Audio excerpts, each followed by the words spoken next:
ainda mais um pouquinho, você vai cantar Yeshua. Com olhos fechados, você vai declarar isso. Yeshua, Yeshua, Yeshua.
Obrigado, Jesus. O Senhor é o mais belo entre milhares e milhares. Não há outro como o Senhor. Não há ninguém como o Senhor. Obrigado porque temos a oportunidade de declarar isso para o nosso amado, o amado de nossas almas, aquele que era, aquele que é, aquele que há de vir. Aleluia, glória a Deus. Coisa boa. Pode continuar aí na presença do Senhor. Não se distraia. A coisa que eu mais tenho dito para mim mesmo nos últimos dias é: não tenha pressa de sair da presença do Senhor.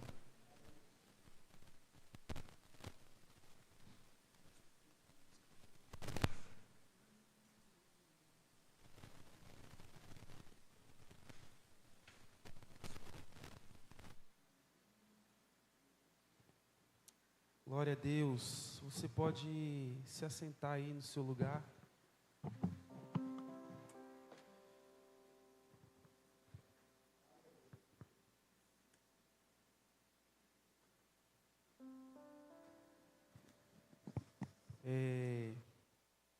Eu recebi essa incumbência de trazer a mensagem hoje pela manhã. E nós vamos trabalhar dentro do tema que diz o seguinte: quanto vale a presença? Opa!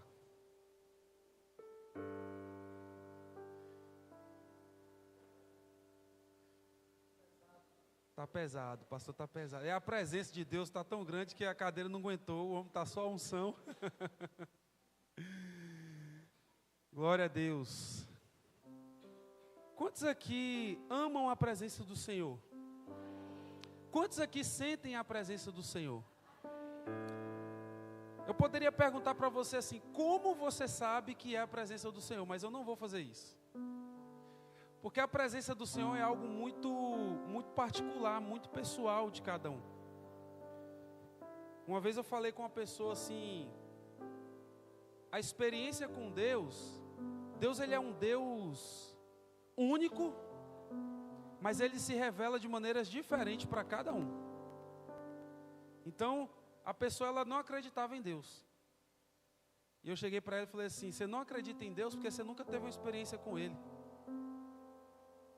Porque Deus ele é Deus para mim, porque eu já tive experiência do tipo, não ter nada para comer em casa, assentar na mesa com minha mãe e minhas duas irmãs, orarmos ao Senhor, e Deus usar um ímpio para fazer uma feira e entregar na porta da nossa casa, instantaneamente, quando falamos amém, chegou a feira na porta de casa.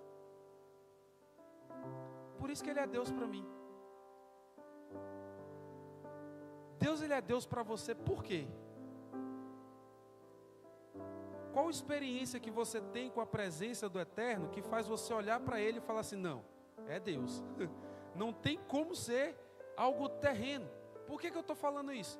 Porque a presença de Deus, nós vamos falar sobre isso, ela move algo sobrenatural aonde Ele está. Só que nós precisamos sair do padrão de sobrenatural, aquela coisa mística, voltada somente para a cura e libertação, aquela coisa toda. Isso tudo é maravilhoso, isso tudo é muito bom. Mas o sobrenatural de Deus aconteceu com você a partir do momento que você abriu seus olhos na cama e puxou o fôlego de vida. Eu quero que você me explica o fôlego que você está respirando. Tem como? O sobrenatural de Deus é quando nós olhamos para a Tati Rangel e vemos a barriguinha dela crescendo, gerando uma criança. Como que ossos se formam dentro de uma bolha de água no útero de uma mulher, no ventre de uma mulher? Você consegue explicar isso? A ciência até explica, da forma deles. Só que nós, cristãos, nós entendemos que isso é o sobrenatural de Deus. Então perceba que em todo momento Deus ele tem se movido no sobrenatural em nosso meio. Eu tenho um problema no joelho, como vocês sabem. Fiz uma cirurgia recente e fomos no Dunamis, lá em São Paulo. E eu estava de muleta, com a bengalinha. Aonde eu passava, o povo queria orar por mim. Qual é o seu problema? E eu sempre com a mesma resposta. Gente, eu passei por um procedimento cirúrgico e eu preciso cumprir o período correto para largar a muleta. Isso me torna uma pessoa incrédula de que Deus não pode me curar? Não. Eu creio que Deus já me curou através das mãos dos médicos. Eu creio que a cirurgia foi excelente e daqui a alguns meses eu já vou estar recuperado 100%. Eu creio nisso. Então nós precisamos sair desse padrão de sobrenatural como algo místico. O sobrenatural, ele é algo que não está ao nosso alcance, no nosso natural. Ele é sobre o natural. Então tem várias maneiras de você perceber isso durante o seu dia. Mas para que não fique apenas em minhas palavras, nós vamos ter como texto base, gostaria que você abrisse a sua Bíblia em 2 Samuel capítulo 6.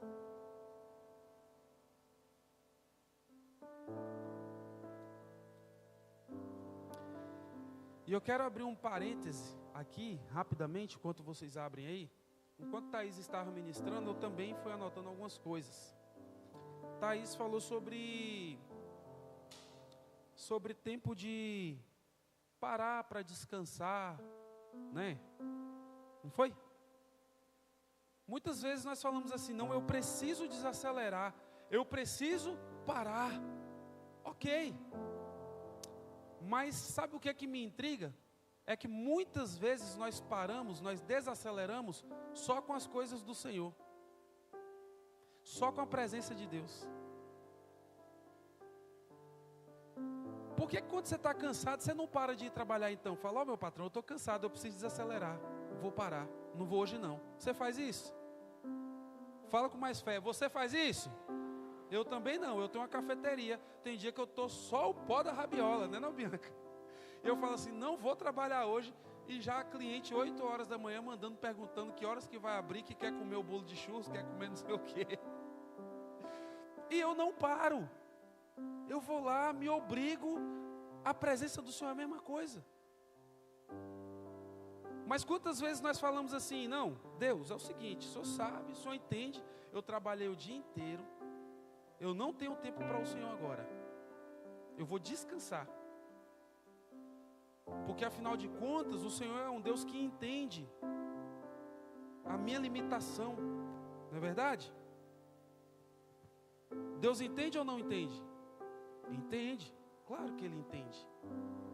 Só que por muitas vezes nós trocamos a presença do Senhor por tão pouco.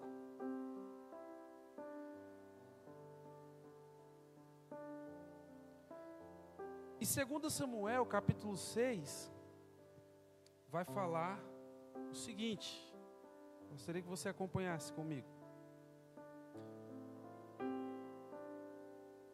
Tornou Davi a juntar todos os escolhidos de Israel, em número de 30.000. Dispôs-se e com todo o povo que tinha consigo, partiu para Baalá de Judá, para levarem de lá para cima a arca de Deus, sobre a qual se invoca o nome do Senhor dos Exércitos, que se assenta acima dos querubins. Olha que coisa incrível. O que acontece? O povo de Israel tinha perdido a arca. Eles perderam a guerra e a arca foi roubada. Davi era um homem temente a Deus, um homem extremamente sensível àquilo que Deus movia. E Davi era um homem com muita intimidade com Deus. Aí aqui já vai a primeira. Para você trazer a presença de Deus de volta, você precisa ter tido intimidade um dia. Eu recebi uma palavra lá no Dunamis, e eu sempre gosto de falar o seguinte: eu, em sã consciência, com minha inteligência extremamente limitada, jamais pensaria em uma frase como essa, porque eu não tenho capacidade. Mas Deus me falou algo bem assim, em um alto e bom som. Não pode recomeçar nada em um lugar que nunca começou alguma coisa. Se você nunca experimentou da presença de Deus, você na verdade você tem que começar do zero, você tem que buscar do zero. Mas existem pessoas aqui que já experimentaram a presença de Deus, mas estão desativados, não conseguem mais acessar esse lugar. E eu preciso te dizer uma coisa: se a presença de Deus não for conosco, é como um sino, que só faz barulho. Só faz barulho. Porque a presença de Deus que nós precisamos dar valor, o título da mensagem é: quanto vale a presença de Deus? Grava essa pergunta: quanto vale a presença de Deus? Quando a presença de Deus ela é estabelecida em um lugar, as coisas começam a mudar, as coisas começam a tomar rumo. Porém, eu não posso tratar a presença de Deus como qualquer coisa, de qualquer jeito, não.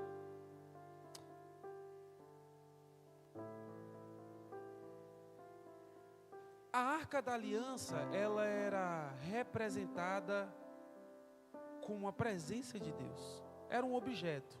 Nós já falamos aqui algumas vezes, recentemente eu dei um estudo aqui, e nós vimos imagens de como era a Arca da Aliança. Basicamente um caixote todo preparado com peças específicas que tinham 4 argolas, 2 varais de bronze, que os sumos sacerdotes, ou na verdade os levitas, eles colocavam acima dos ombros para carregar. Certo? Quem aqui conhece a história? O modo correto de carregar a arca era esse. Pessoas preparadas, separadas para este ofício. Não é qualquer pessoa que toca na arca, não é qualquer pessoa que carrega a arca, não pode ser. Um Deus tão puro e santo, Ele não pode estar em qualquer lugar, meu filho. Muitas vezes nós levamos a nossa vida de qualquer jeito, e dizemos assim: eu carrego a presença de Deus. Não, de qualquer jeito não, você carrega tudo menos a presença. Não confunda, não misture as coisas. Conhecer a Deus, ter experiência com Ele é uma coisa, carregar a presença dEle é outra, totalmente diferente. Então esse era o modo correto de carregar a arca. Davi, no seu anseio de restaurar a presença do Senhor no meio do povo de Israel, ele vai buscar a arca.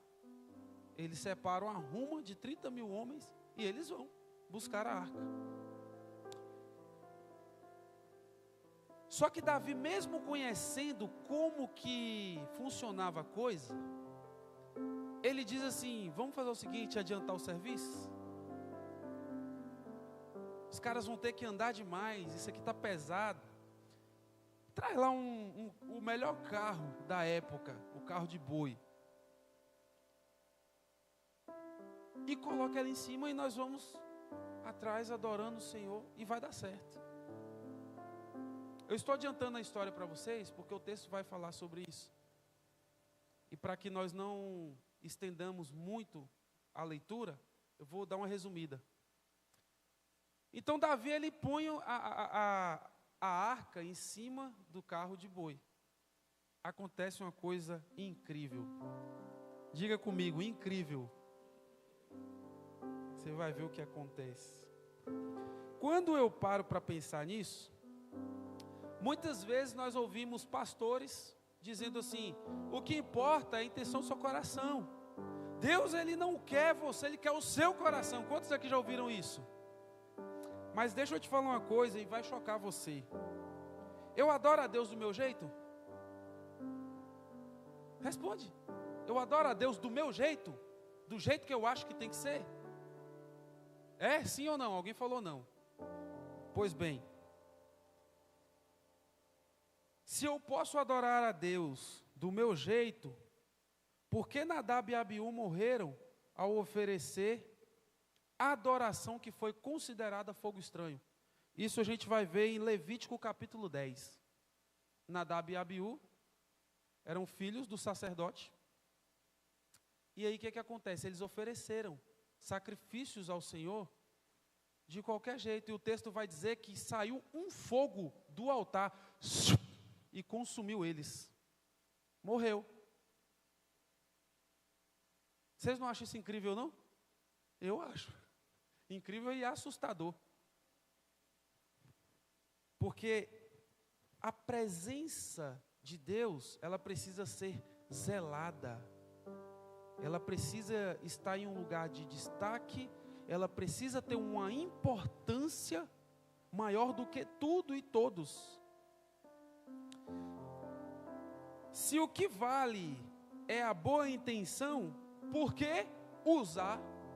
Um pouquinho mais à frente do texto que nós estamos lendo, morreu quando ele toca na arca. Por quê? Alguém sabe? O pastor não vale. Alguém sabe por que Uzá morreu ao tocar na arca? Não sabe? Eu vou te falar. Desobediência.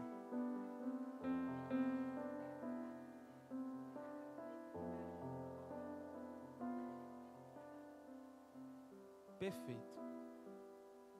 Quando nós não conhecemos, nós fazemos do nosso jeito. Só que quando nós conhecemos e fazemos do nosso jeito, alguém paga o pato, que era o caso de Davi. Davi conhecia como carregar a arca, mas ele não fez. Alguém pagou a conta. Uzá não podia tocar na arca. Por isso que os varais, eles eram de bronze e ficavam acima dos ombros de quem carregava. Não podia ser com a mão, pegar. Deus ele é puro, Ele é santo. E muitas vezes nós queremos tocar, nós cantamos que queremos tocar no Senhor, nós queremos ver a face do Senhor. Será que se isso acontecer, nós continuaremos vivos? A presença do Senhor é algo muito sério.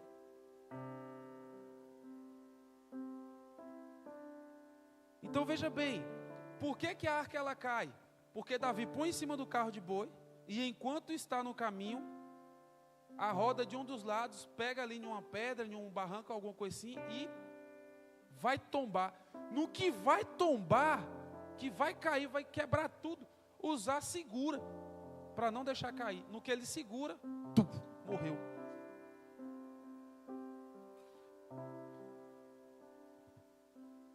Percebe que não é do nosso jeito. Muitas vezes nós queremos tocar na presença do Senhor cheios de boa intenção, como Uzá. Uzá estava cheio de boa intenção, mas ele foi acessar um lugar de maneira errada. A presença do Senhor é algo sério. Se o que vale é fazer a obra de Deus de qualquer jeito, por que então que Saul foi rejeitado no seu reinado ao oferecer sacrifício ao Senhor? Por quê?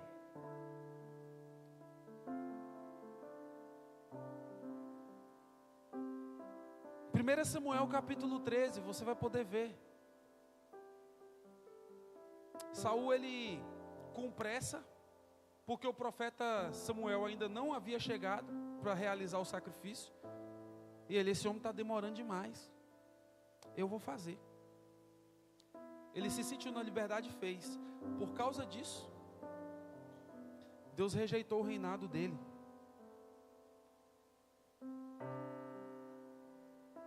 Quantas pessoas têm sido rejeitadas pelo próprio Deus por querer fazer, por querer acessar a presença dele de maneira totalmente errada?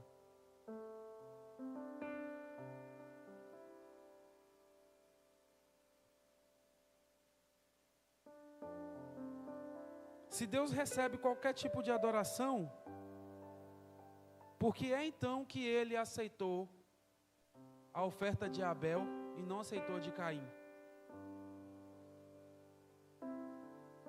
Por quê?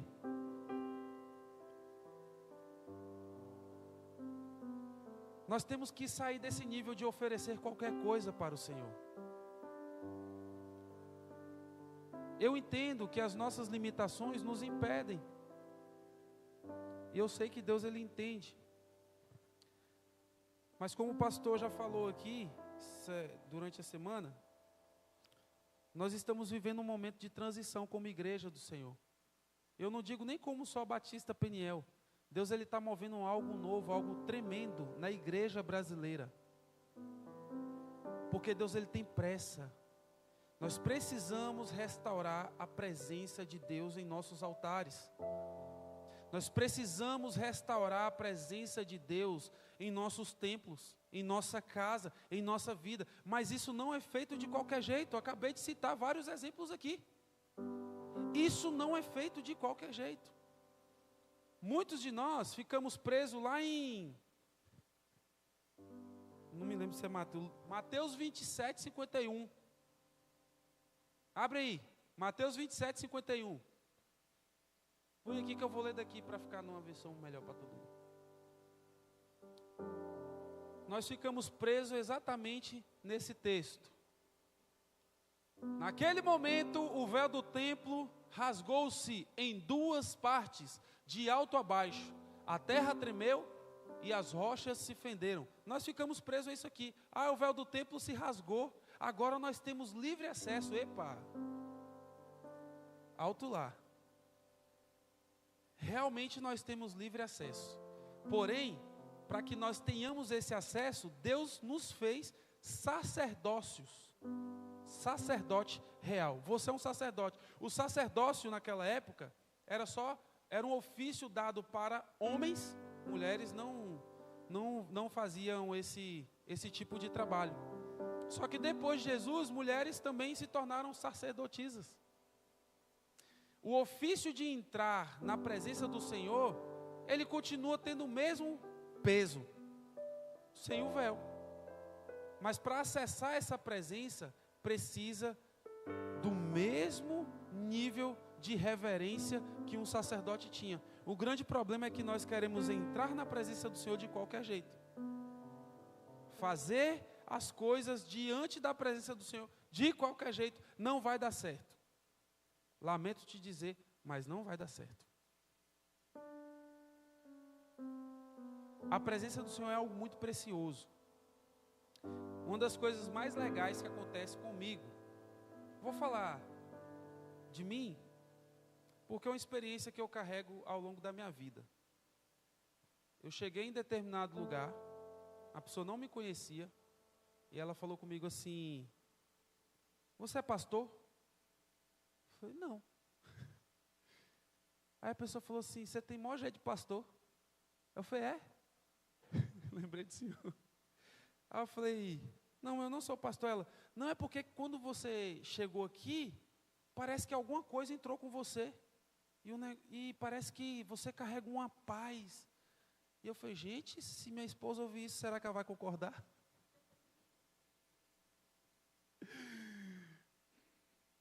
Eu fiquei preocupado, porque eu falei assim, rapaz, isso é forte. Você não acha isso forte, não? Alguém te reconhecer na rua por você ser um cristão, por você estar parecido com o maior de todos, Jesus. Ontem eu trouxe um exemplo básico para os meninos que estavam aqui. Eu falei assim, a presença do Senhor é, de fato, o mais importante para nós como igreja? Sim ou não? Quer ver que não é? Ainda, mas vai ser. Quando nós trouxemos o Davi Silva aqui, ano passado não, nesse ano. Ixi, o ano está passando tão correndo que eu já achei que era ano passado. No início desse ano, quem estava aqui na Conferência Eclésia, aniversário da igreja, Davi Silva, foi uma bênção? Glória a Deus, Davi Silva é uma bênção mesmo. Gente, eu fiquei sentado naquele canto ali, porque eu não consegui levantar para sair andando e beber uma água, de tanta gente que tinha aqui. Foi. Sabe qual a conclusão que eu chego quando eu vejo a igreja de domingo de manhã desse jeito aqui? A presença de Deus não é a coisa mais importante para algumas pessoas ainda. A do Davi Silva é. Se o Neymar entrasse por aquela porta ali, até você que não gosta de futebol, não conhece de futebol, eu tenho certeza que se eu falasse assim, Neymar, pode entrar, pede o Neymar para entrar aí. 3 pessoas já olharam para trás, está vendo? 3 pessoas já olharam para trás. Mas quando nós declaramos aqui, Jesus está aqui nesse lugar, as pessoas estão assim, ó.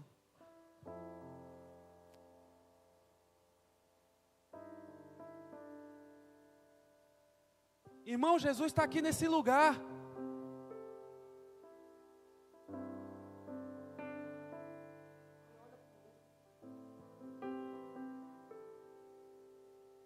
E isso me impressiona demais. Porque pregadores famosos, artistas, gospel e secular, eles estão numa importância muito maior do que a de Jesus dentro das igrejas. Se nós convidarmos um pregador de fora para vir aqui e anunciar, meu irmão, a gente tem que pensar num outro lugar. O Luciano Subirá, quem é que conhece o Luciano Subirá? Eu gosto muito do Luciano Subirá. Eu acho ele um cara fantástico. Mas não passa disso. Ele é um cara fantástico, inteligente. Mas o Luciano Subirá não pode ser o motivo, a motivação de eu vir a um culto, ou vir algo que ele tem a oferecer, porque ele não é Jesus. E quantas igrejas nós temos visto, e que Deus tenha misericórdia da nossa. É por isso que nós estamos entrando nesse assunto. A nossa igreja está em um processo de transição, mas nós não podemos perder a presença do Senhor nessa igreja. Ninguém que está aqui em cima deve ser mais importante do que a presença de Jesus nesse lugar. Nem mesmo o pastor. E ele nem quer também. Porque ele é um cara que conhece a palavra. É ou não é? O senhor quer, pastor, ser o mais importante da igreja? Quer, Bianca? Quer, Bruna? Misericórdia. Mas infelizmente, muitas vezes nós estamos com as igrejas cheias de pessoas que querem ser mais importantes do que Deus. Nós precisamos restaurar a presença de Deus dentro da nossa igreja. nós precisamos resgatar a seriedade de estar na presença. E isso começa, sabe aonde? Lá na sua casa. Nos seus momentos com Deus. Thaís falou sobre oração. Nós precisamos sair também desse nível de oração. Chegar na beira da cama, ajoelhar. Pai, muito obrigado pelo dia que o Senhor me deu, amém. Isso não é oração não, irmão. Aí eu oro na hora da comida. Amém. É bom também. Mas e durante o seu dia? Eu já falei. Se botar uma câmera lá em casa e filmar, vocês vão falar assim, esse menino é doido. É doido. Está conversando sozinho. As meninas que trabalham lá no ateliê da minha sogra, minha casa não tem vidro na janela ainda, então elas sobem a escada. e elas olham lá para dentro de casa, às vezes eu estou batendo bolo, boto lá um louvor, e é o meu momento, gente. Eu não estou nem aí, não. E aí eu converso, faço vários monólogos. Eu pergunto para Deus e respondo como se fosse Deus, e ele fala assim, não foi isso que eu falei não, isso aí é você que está falando. Eu falo, então, mas é porque eu achei que o senhor ia responder o que eu queria. Ele, não, senhor, não é assim. Isso é vida de oração. Vida de oração é você conversar, meu filho. Ensina para o seu filho que não existe amigo imaginário, mas existe um amigo nazareno, que é Jesus. Ensina o seu filho a conversar com Jesus. Se ele quiser uma coisa, muito uma coisa, promete para ele, mas manda ele orar. Fala assim, você vai orar. Começa a colocar prática de oração no seu filho. Minha irmã fez isso com o filho dela. O filho dela, os dois, queriam um videogame. Minha irmã não tinha condições de comprar um videogame para os meninos. E eu tinha um videogame. E aí eu desfiz de muitas coisas quando eu vim embora para Itamaraju. Né? Aí eu falei com ela assim, eu falei, Tati, deixa eu te falar. Você vai fazer o seguinte. Os meninos querem muito um videogame, né? Ela, Eu falei, você vai fazer o seguinte, você vai orar com eles e você vai pedir a eles para pedir para o Pai do Céu para dar um videogame para eles. Não fala que eu que vou dar o videogame para eles. Minha irmã fez isso. Gente, vocês não têm noção de como o Pentecostes desceu dentro da casa. Durante uma semana, esses meninos acordavam de manhã, no café. Papai do céu, o senhor já sabe, né? Que a gente quer um videogame. Papai do céu, minha mãe falou que é para a gente orar e pedir para o senhor, que o senhor vai dar o videogame para a gente. Aí, perto de eu vir embora para Itamaraju, eu embalei o videogame numa caixinha legal, botei no saquinho de presente e entreguei para ela. Falei assim, agora você vai entregar para eles. Vai falar que Deus ouviu a oração deles. Minha irmã entregou isso para esses meninos. Esses meninos ficaram numa alegria tão grande. E agradeceram tanto a Papai do Céu, que ouviu a oração deles. E foi uma experiência incrível para eles. Isso ficou marcado na vida deles. E nós precisamos começar a ensinar nossas crianças desde pequeno a como tratar a presença de Deus. A estar na presença de Deus. A presença de Deus não é qualquer presença. Domingo retrasado, não me lembro mais se foi passado, enquanto eu estava ministrando aqui, eu tive uma experiência muito forte aqui na igreja. Enquanto eu estava ministrando, e de olhos fechados, eu via nitidamente Jesus passando entre os corredores e tocando nas pessoas. Eu vi isso. Eu abri o olho para tentar ver assim a fisionomia, mas não consegui. Ele insiste em não mostrar para a gente. Eu abri o olho meio embaçado assim, já estava, vocês viram como é que eu estava, chorando muito. Porque eu falei assim, antes do culto começar, eu pedia sobre isso. Falei assim, Deus, que a tua presença esteja nesse lugar. E eu caminhava aqui na igreja orando, colocando a mão nas cadeiras e orando, pedindo a Deus para que a presença dele viesse aqui. E eu fiquei muito feliz que ele veio. E eu me emocionei. Eu não me emociono com nada, gente. Eu sou meio durão assim. Mas quando é Jesus, ele me quebra no meio e está tudo certo. E eu me emocionei porque eu vi ele caminhando e tocando algumas pessoas. E eu fiquei mais feliz ainda depois que algumas pessoas testemunharam. Algumas pessoas falaram assim: Vinição, antes de você começar a ministrar, eu senti como se Jesus estivesse andando dentro da igreja.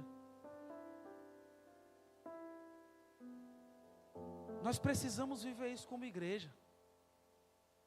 Não só no culto de domingo, no culto de domingo de manhã, no culto de terça, em casa.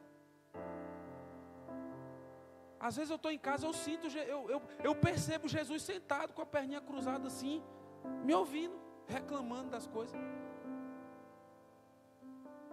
Quantas e quantas vezes eu falei algo com o Lívia, eu falei assim: amor, é o seguinte, eu vou falar, eu vou fazer, pá. Aí Lívia: tá bom, amor, vai lá produzir suas coisas. Aí ela fica ali no quarto, editando algum vídeo, alguma coisa, e eu vou para a cozinha. Aí eu estou lá fazendo tal, fazendo os negócios, não sei o quê. Daqui a pouco cheguei eu na porta do quarto: hein, amor? Eu estava ali agora, e eu acho que eu não vou fazer assim não. Vou fazer do outro jeito, assim, sabe? Eu acho que vai ser melhor. Porque quando nós temos contato com Deus, com a presença do Eterno, nós temos essas reações. Por mais que você é uma pessoa temperamental, difícil, se você trocar uma ideia com Jesus, suas ideias mudam na hora. Está precisando só nós termos um pouco mais de zelo com a presença do Senhor. A presença do Senhor não é algo miraculoso, pode ser. Jesus, ele pode vir aqui, botar essas cadeiras de cabeça para baixo aqui, e ninguém ficar em pé, e cair todo mundo, e ninguém entender nada. Pode? Claro que pode. Mas nós precisamos entender que a presença do Senhor, ela é real. Nós cantamos aqui: tua presença é real aqui nesse lugar. Então adorarei. É assim que nós precisamos nos comportar diante da presença do Eterno. E para encerrar, quando acontece um incidente lá com a arca, Davi, ele diz o seguinte: eu não vou dar continuidade. Onde que eu posso deixar essa arca? A Bíblia vai dizer que a arca foi para a casa de um moço chamado Obed-Edom. E a arca ficou na casa de Obed-Edom por 3 meses. E a Bíblia vai dizer: o período em que a arca ficou na casa de Obed-Edom, ele e toda a sua casa foram abençoados, porque Obed-Edom soube cuidar da presença de Deus. Se você souber cuidar da presença de Deus, a sua casa prospera, a sua vida prospera. Essa igreja começa a prosperar se nós soubermos cuidar da presença de Deus. Tudo começa a fluir, tudo começa a acontecer. Amém? Você crê nessa palavra? Então, hoje ainda você vai ter a oportunidade de zelar pela presença de Deus. Quando você chegar na sua casa, amanhã, você vai ter a oportunidade de zelar pela presença de Deus. Não faça como Davi, que conhecia, sabia como fazia, mas não fez. Outra pessoa pagou o preço. Quando nós não sabemos lidar com a presença de Deus, pessoas que nos cercam pagam o preço. Mas quando nós sabemos, quando nós temos o coração como o de Obed-Edom, nós colocamos a presença de Deus no lugar de destaque. Nós colocamos a presença de Deus em um lugar onde nós reverenciamos. Nós não colocamos a presença de Deus abaixo do time de futebol que nós torcemos. Nós não colocamos a presença de Deus abaixo da Netflix que nós gostamos de assistir. Nós não colocamos a presença de Deus abaixo de nada. Nós colocamos ela acima de tudo.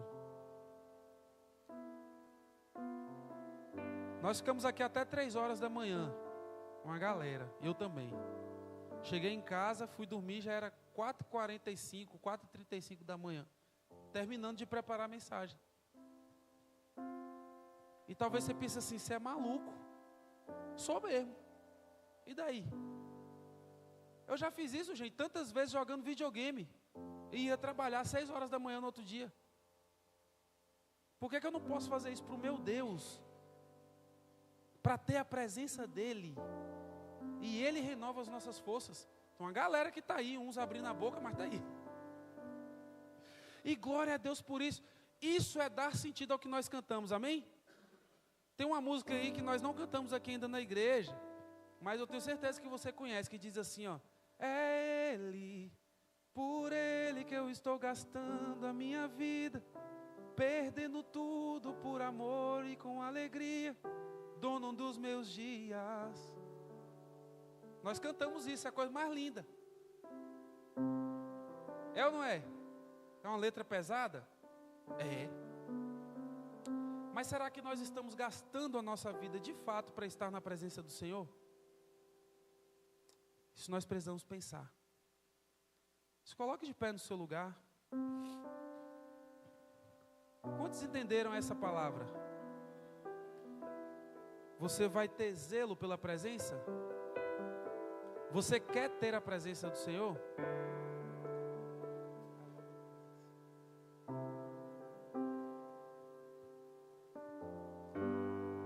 Tem uma música que eu tenho cantado muito lá em casa nos últimos dias. Ela é uma música em inglês, mas já tem tradução em português. Ela diz assim: I love your presence. Eu amo a sua presença. Feche seus olhos. Eu amo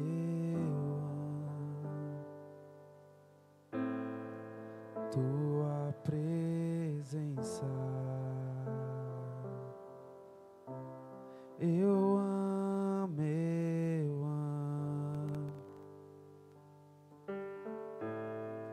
tua presença. Eu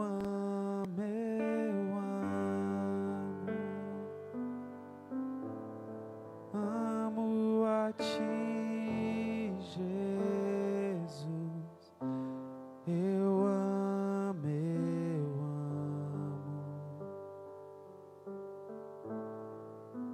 tua presença. Pai, nós amamos a tua presença. Nós não queremos perder a tua presença. Nós queremos cuidar da tua presença. Nós queremos zelar da tua presença. Nós queremos colocar a tua presença, o Senhor, no lugar mais alto em nossas vidas, Pai. Nos ajuda, Senhor. Tem misericórdia de nós. Nós pedimos perdão por tantas vezes que nós colocamos pessoas, programações, até mesmo nossa família, acima do Senhor. Nesse dia nós queremos desenvolver o estar em tua presença. Nós cantamos: Senhor, em tua presença reunimos-nos aqui, contemplamos tua face e rendemos-nos a ti. Nós queremos fazer com que essas canções que cantamos sejam verdade em nossas vidas, Pai. Nós queremos cantar para o Senhor com verdade. Nós queremos adorar o Senhor em espírito e em verdade, Pai. Por isso nós pedimos: nos ajude a contemplar a tua presença, a não ter pressa de sair da tua presença, a buscarmos a tua presença e cuidarmos sempre da tua presença, Pai, da maneira que deve ser, não como Nadab e Abiú, não como Saul, não como Uzá. Nós não queremos tratar da presença do Senhor como essas pessoas. Nós queremos cuidar da tua presença como Obed e Edom. É isso que nós queremos, Pai. Muito obrigado pelo dia que o Senhor nos deu. Que o Senhor nos leve em paz para os nossos lares, em nome de Jesus. Amém. Glória a Deus.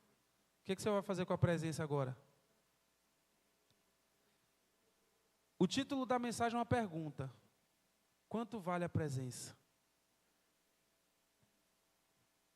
E eu vou te responder: vale o quanto eu estou disponível a ter a presença. A minha resposta é: vale a minha vida. Vale a minha vida. Não vale outra coisa. Se Jesus entregou a vida dele por mim, o mínimo que eu devo fazer é entregar a minha, para ele, não por ele. Amém?